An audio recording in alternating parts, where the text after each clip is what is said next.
Bonjour groupe, Jean-François Sénéchal, votre prof. Comment ça va en cette belle semaine de lecture? J'espère que vous en profitez pour lire et faire d'autres choses que préparer des documents et des travaux et des examens pour vos études universitaires. C'est souvent le cas. Mais gardez-vous un petit peu de moment un petit peu de temps pour vous, peut-être, qui sait. Semaine de lecture et ça n'arrête pas dans ce cours. J'ai pensé vous partager les instructions concernant votre TP2 parce que vous le savez, ça arrive à grands pas, votre TP2. Pour vous, ce sera le 30 novembre à 23h59. Attendez pas à 23h59 avant de déposer votre TP2. Donc, il vous reste 6 semaines.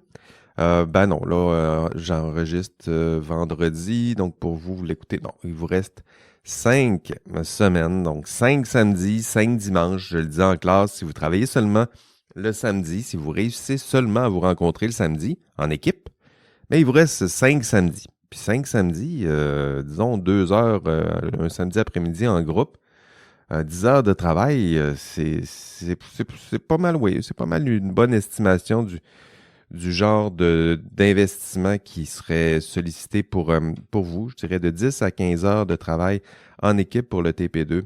C'est ce qui est prévu. Et pour vous préparer à faire vos travaux, je le disais en classe, là, il y a toujours quelqu'un dans l'équipe là, qui ne fait pas son boulot, ou quelques-uns, puis ils ne savent pas trop c'est quoi le TP2, puis ils n'ont pas lu les instructions, puis vous les connaissez. Ben, si quelqu'un, vous le sentez, là, qui est un petit peu mal à l'aise avec tout ça, il ne sait pas trop quoi faire, il est un petit peu perdu, ben, pointez vers cet épisode où je donnerai mes instructions. Donc, pour vous, si vous connaissez mes instructions, vous pouvez vous contenter de tout ça. C'est-à-dire que vous avez écouté suffisamment pour vous. Mais pour les autres, là, c'est important de comprendre les instructions concernant le TP2. Puis dans cet épisode, j'ai pensé vous résumer tout ça.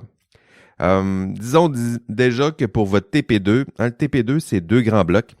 D'abord, faire une analyse avec la grille de Legault que je vous ai expliqué au module 4. Donc, passer à travers la grille. Et 2, produire un rapport décisionnel. Expliquons ça dans les détails. Commençons peut-être par la grille d'analyse.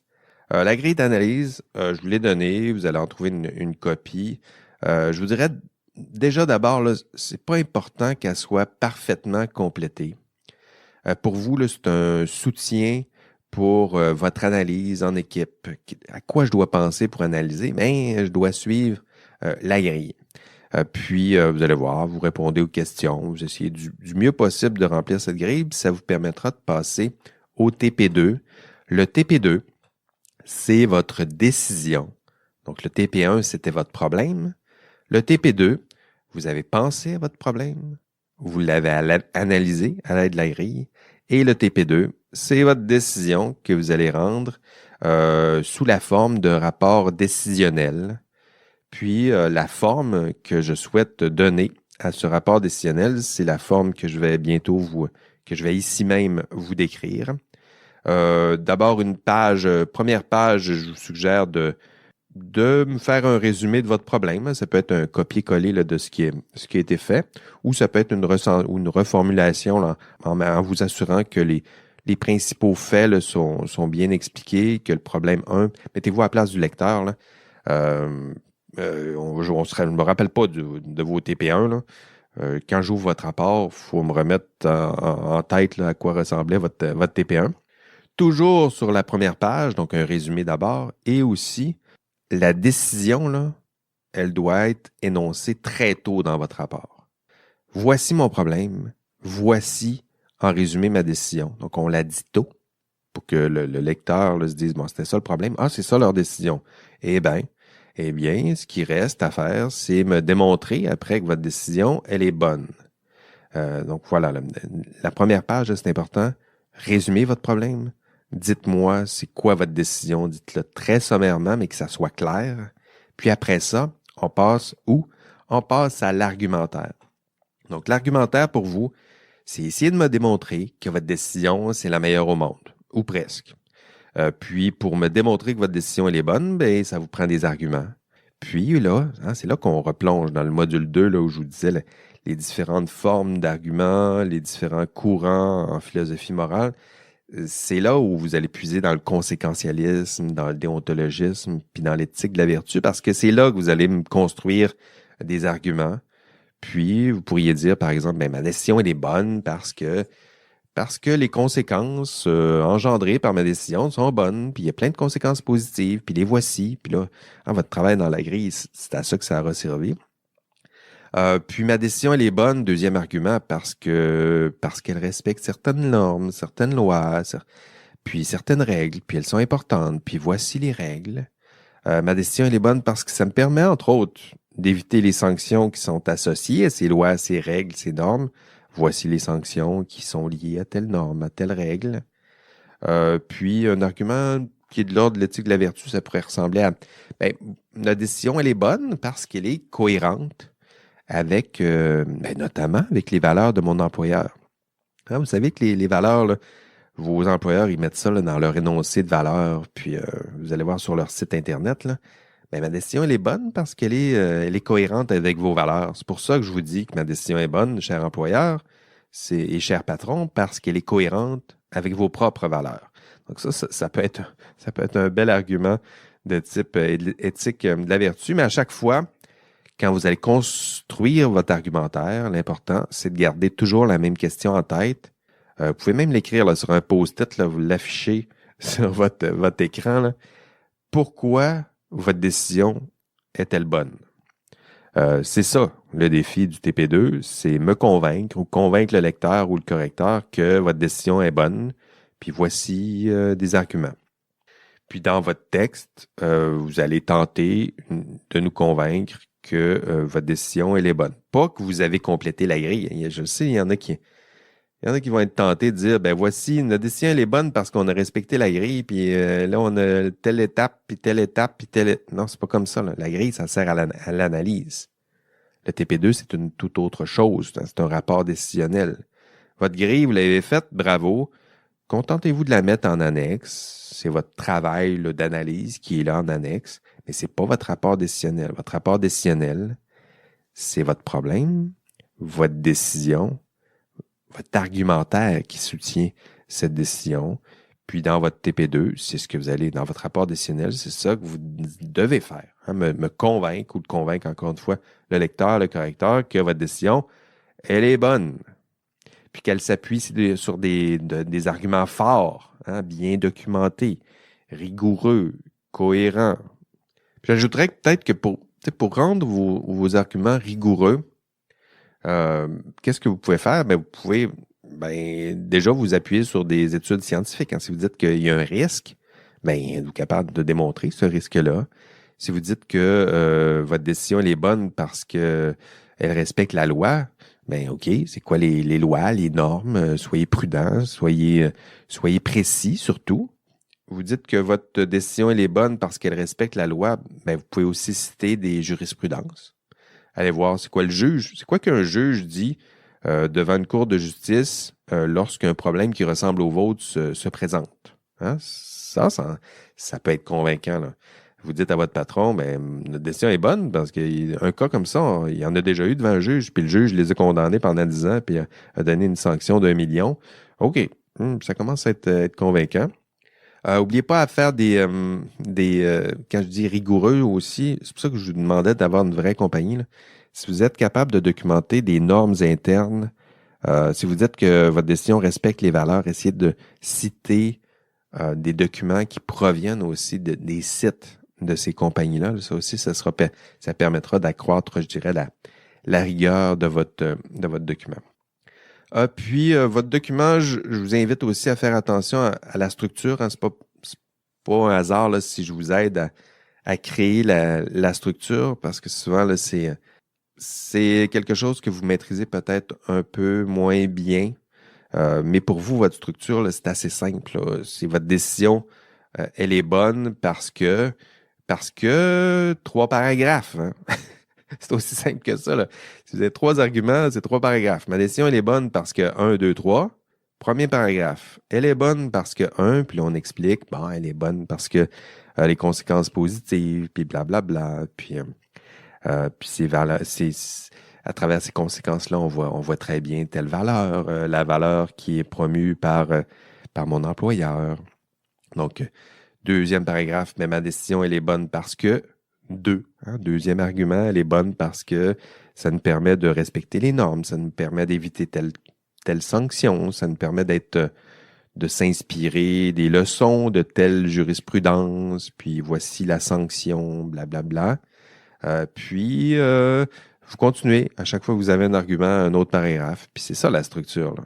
Puis à la fin, en conclusion, ben, notre décision, elle est bonne parce que 1, 2, 3 et 4, puis pointe dans la même direction. Puis cette direction-là, elle est cohérente avec la valeur de protection du public qui, elle, est au cœur de mon ordre professionnel. Ça ressemble à ça. C'est sûr que c'est à l'audio, là. Peut-être que ce serait mieux. Mais en fait, vous allez voir en classe, je vais présenter un peu la même chose, mais c'est ça la structure que je m'attends. Vous me dites que votre décision elle est bonne, vous me dites que vous avez de bons arguments. Ben, donnez une cohérence à ces arguments, puis donnez une structure à ces arguments, que ce soit d'un point de vue logique, mais d'un point de vue aussi de l'écriture. Hein. Ça sert à ça aussi. Là. Expliquez-moi pourquoi votre décision, elle est bonne, elle est vraie, elle est juste. Puis pour ça, ben, vous pouvez puiser dans les arguments que je vous ai déjà expliqués un peu plus tôt. Au passage, n'oubliez pas à la fin, vous allez voir dans la structure, je vous demande d'expliquer la mise en œuvre de votre décision. C'est important d'expliquer au lecteur, à moi ou à celui ou celle qui va corriger votre problème, expliquez-lui c'est quoi les actions qu'ils doivent suivre. C'est-à-dire que vous avez proposé une décision, vous avez dit que la décision elle est bonne, qu'elle s'appuyait sur de bons arguments. L'étape suivante, c'est lui dire, ben, maintenant que je t'ai convaincu que ma décision est bonne, puis que j'ai de bons arguments, voici ce que tu dois faire. Voici les actions qui restent à poser. C'est ce que je veux voir là, dans la mise en œuvre. Vous pouvez voir toutes sortes d'éléments de mise en œuvre, mais je vous invite aussi, c'est souvent là, que vous pouvez pointer dans la mise en œuvre vers des pistes d'action pour réduire les impacts négatifs de votre décision. Vous le savez, là, lorsqu'il y a un dilemme, quand on fait des choix, c'est des choix déchirants. Puis il y a une partie du dilemme qui est sacrifiée, puis qui va être meurtrie par tout ça. Là. C'est-à-dire que dans toutes vos décisions, c'est sûr qu'il va y avoir à quelque part des conséquences négatives sur une des parties concernées ou un des acteurs concernés. Puis la mise en œuvre, c'est souvent là, que vous pouvez rappeler au lecteur ou au décideur, c'est quoi que tu pourrais faire pour réduire les conséquences négatives de cette décision. Puis votre mise en œuvre, là, dans votre rapport, c'est là. C'est la partie où vous reconnaissez que votre décision, il y a des sacrifices qui ont été faits, mais par contre, que c'est possible de poser des gestes pour corriger un peu ces failles ou réduire les conséquences négatives de votre décision. Puis c'est important parce que c'est là aussi que vous pouvez être honnête avec votre lecteur. Là. Votre lecteur le sait que c'est un dilemme. Votre lecteur le sait que votre décision est déchirante. Puis à la fin, le but, c'est pas de dire ben, notre décision est parfaite, puis c'est sûr qu'elle est parfaite parce qu'il n'y en aura pas de problème. Non. Notre décision, on y a réfléchi. C'est celle qu'on pense qui est la meilleure. Mais c'est sûr qu'il va y avoir des conséquences négatives. C'est triste, mais c'est ça. On a priorisé telle valeur. Puis parce qu'on a priorisé telle valeur, il y a telle autre valeur qui va en souffrir. Puis qu'est-ce qu'on peut faire pour rétablir un peu l'équilibre, là? Pour réduire les conséquences négatives qui découleront de cette décision. C'est là aussi où vous pouvez vous permettre de réfuter peut-être les arguments contraires. C'est important, là, une fois que vous avez convaincu votre lecteur que votre décision est bonne, c'est sûr qu'en lisant votre travail, j'aurai ou le lecteur aura des critiques. Puis c'est là où vous pouvez tenter d'anticiper les critiques puis essayer de les désamorcer. Là. Dans la partie mise en œuvre, vous pourriez dire, ben c'est sûr qu'il risque d'y avoir tel problème, puis il y a telle faille peut-être dans notre argumentaire, mais voici ce qu'on en dit, voici ce qu'on peut en dire, ou un contre-argument. Là, c'est là que vous pourriez essayer de le mobiliser. Et enfin, dernière partie du rapport, des parties recommandations. Dans la partie recommandations, ce que je m'attends à voir, c'est un retour rétrospectif, analytique sur c'est souvent là où on fait état des forces de notre décision, mais aussi des limites.